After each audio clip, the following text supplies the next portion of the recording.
Hi, my name's Bali. I work for Refocus and the Safer Communities Alliance, and I just wanted to just share something. I mean, what an opportunity we have right now. You know, since lockdown, I've been thinking about things, and you know, over the last 2 years, when people say to me, "What do you think the solution is to the gang violence, the youth violence, and crime?" And I've been saying, you know, it's probably time for communities to come back together and for young people not to feel so isolated, young people to be in a situation where they feel that they can engage with communities once again.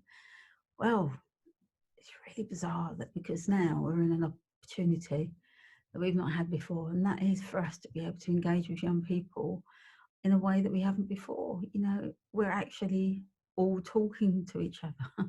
We're all communicating, checking to see if we're all okay and saying hello and to each other and giving eye contact to each other. It's like the world has slowed down during lockdown and given us time to really think. And one of the biggest things that before lockdown, you know, we were talking about as an alliance, lots of charities that you know, I've been working with is the fear that young people feel, and the need to carry a knife because they feel fearful, and actually, it doesn't necessarily mean that someone else is carrying a knife, and it just feels as if, you know, one of the things has been that we need to disperse these fears, and the only way to do that is to show care, to show love, to show reassurance to young people, but also as communities, you know, start to find out what's going on for our neighbours, find out what's going on our street, looking out for each other, and what an opportunity, you know, being in the house together. I know that there's the adverse effect because there are young people who don't want to be at home, but then you've got the other opportunity where there could actually be some bridge building for parents and their young people to start talking again, to start engaging on a level, and, you know, playing games and breaking down barriers and making sure that, you know, that they start to talk again. What a great opportunity.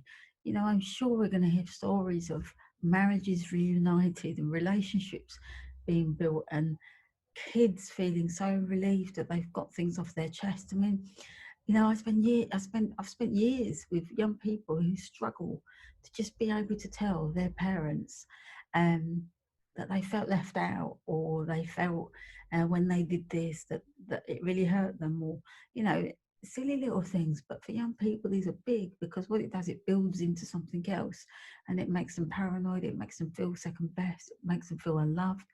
But what an opportunity! You know, I just really feel, you know, as neighbours, as a community, let's break down these walls. Let's start talking. Let's start not just talking, because I know that's becoming a bit of a kind of a, I don't know, it doesn't really mean anything because we can talk about anything, but it's let's start feeling, and let's start expressing our feelings, and let's start being honest about what we really feel and what we really have issues with each other. Let's start addressing some of those, because there's a lot of healing that can come these next few more weeks that we've got left. It's not long, and I just really feel what an opportunity, what a great time to build bridges and build reconciliation between um, families, and healing. You know, sorry is a really hard word to say for some people, but you know what? It's so worth it when you see the impact of it. If you can't say it directly to that person, write them a letter. Even if you're in the same house, text them.